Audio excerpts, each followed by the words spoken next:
Let us quickly read the question again. Determine the Miller indices of the cubic crystal plane that passes through the following points. Sketch the plane and show all steps and distances. As I just discussed on the previous slide, these are 3 points. These are 3 points which are on the cubic plane. So let us see. First, draw a cube, right? Just draw a cube as you do. Just draw a cube where this is 0, 0, 0. You know this is the standard, that this back point on the left side is the 0, 0, 0. Now half, 0, half, right? You have half, 0, half. So this is the point. So this point you draw. You just draw the point, half, 0, half, and label it. 0, 0, 1. You don't move in x, you don't move in y. In 1 you move. So this is the point. 0, 0, 1. So you draw the point and you label it. 1, 1, 1. 1 here, 1 here, 1 here. So this is the point. Draw the point. 1, 1, 1. So this is the first thing, that you draw the cube, and on the cube you draw the 3 given points and you show the origin. So half, 0, half is here, 0, 0, 1 is here, 1, 1, 1 is here. These 3 points are on the plane. These 3 points are on the plane. So if you join the points, this will be part of the plane.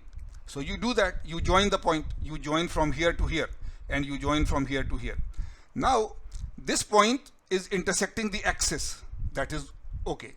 This point is intersecting the axis, but this point is hanging in the middle, right? For a plane, remember, for a plane, all the 3 axes should be intersected. Intercept of all the 3. So here you can find intercept of an axis, here you can find intercept of an axis, but this point is in the middle. So when you join this, if you make only from here to here, right? Many of you did that, unfortunately, that you joined this point and this point and this point. This is not the plane. This is only a portion of the plane. So this one touches the axis, this one touches the axis, this one is in the middle. So this one, in the same line you extend it. So if you extend it, you will find that very nicely it intersects on the corner here.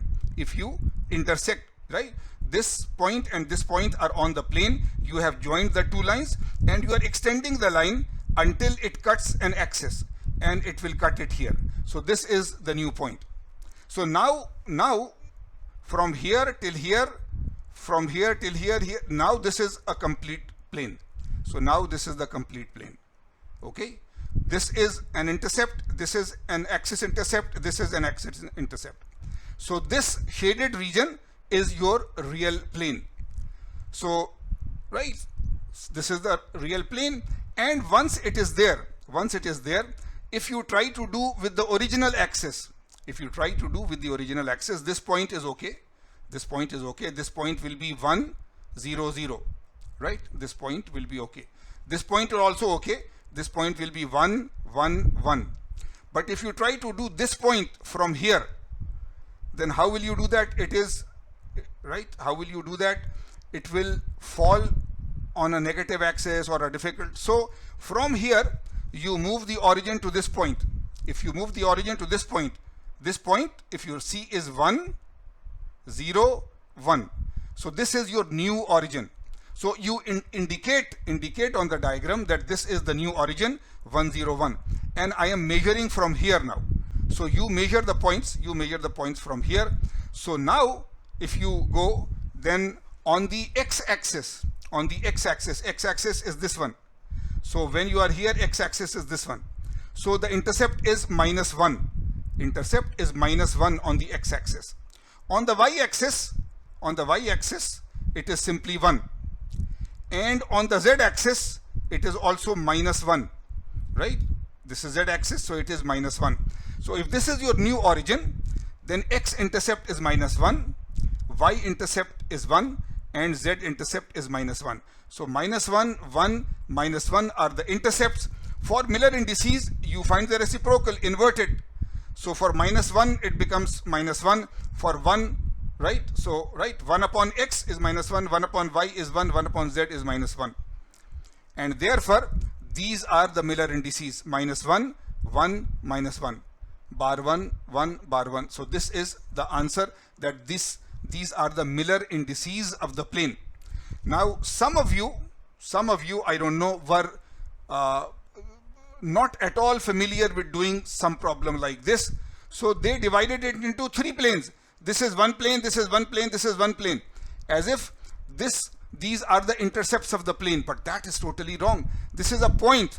When you write parentheses and you write comma between them, then these are coordinates of a point. So some of you very strangely wrote 3 solutions. One solution as if these are the intercepts, one solution as if these are the intercepts, one solution as if these are the intercepts. That should be given a total 0. That you have absolutely no idea of what the question is, and you are totally blindly doing it. But of course, I mean, if you have seen, I give you some points even for that, right? So that is a totally wrong answer, as if these are 3 different planes.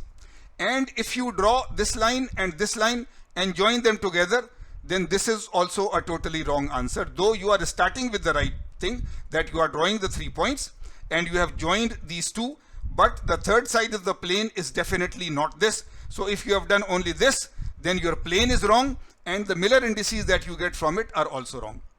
But if you have done it this way, then again you should feel satisfied that your understanding of planes and Miller indices and cubic systems and how do you do this are very good. Let us move on. The last question, question 5. The crystal structure of titanium is HCP. So a material is given and it is given that it is HCP. Its atomic mass is 47.9 gram per mole. So the atomic mass of the material is given, and its density is 4.51 gram per cubic centimeter. So density is also given. If it has a C by A ratio of 1.58, find out the values of C and A. Right? C by A ratio. Ideal C by 8 ratio is 1.63 if you remember, but for titanium the C by 8 ratio is given. So again, if you think on it, then it is nothing big. So if you are doing this as a practice session, so even though you have done it for the midterm, you again stop, take your pen and pencil and start doing it. So if you have already solved it, then only listen to my solution. So if you are listening now, you paused it, you did it. If you are listening now, then your solution is finished. So first of all, it is HCP, it is titanium, its mass is this, its density is this, it has a C by A ratio of this. Find the values of this. Okay, so let us see. Density is mass per unit volume, right? Density is mass per unit volume. Mass is number of atoms into the mass of one atom, because it is in gram per mole, so divide by Avogadro's number and divided by the volume of the cell, right? So this mass is this whole thing, number of atoms in the unit cell into mass of one atom in gram per mole upon Avogadro's number. So this is M, and V is volume of the cell. Now from here, if you take VC on the other side and density on this side, so volume of the cell is number of atoms into mass of atom upon density into Avogadro's number. If it is HCP, you know that the equivalent number of atoms is 6. It is HCP, so the equivalent number of atoms is 6. So you substitute the value, N is 6. Mass of atom is given as 47.9, right? Density is given as 4.51, and Avogadro's number you know from the formula sheet and otherwise 6.023 into 10 raised to 23. So if you solve it, it is 1.058 into 10 raised to minus 28 centimeter cube per unit cell, right? Because the unit is in centimeter, right? The unit is in gram per centimeter cube. Gram cancels away because there is gram in the weight and gram in the Avogadro's number. So this is centimeter cube per unit cell. So this is the volume of the unit cell. This is the volume of your unit cell. Now just proceed further.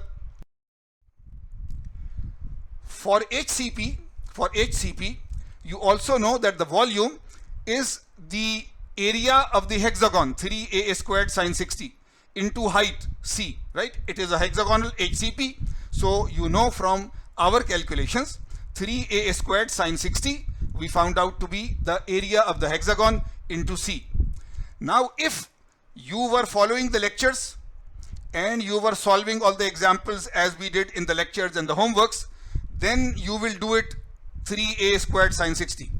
Unfortunately, I am again talking of the same thing. I should not, but you have signed the honor statement, which means that I will look only at the question paper and only at the formula sheet and tables. I will not look into any other notes, any other things. But in internet or in other places or in other solutions, the area of the hexagon is given as some other value, or the volume of a HCP is given as some other formula. If you are using that, you were not solving according to the examples that we solved, you were not solving according to the lecture notes, you were not solving according to our scheme.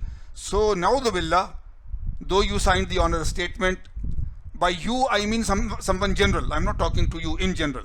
So if 3a squared sine 60 into c, that was used as the volume of the cylinder, volume of the cell, HCP cell, then you are following our scheme of solutions.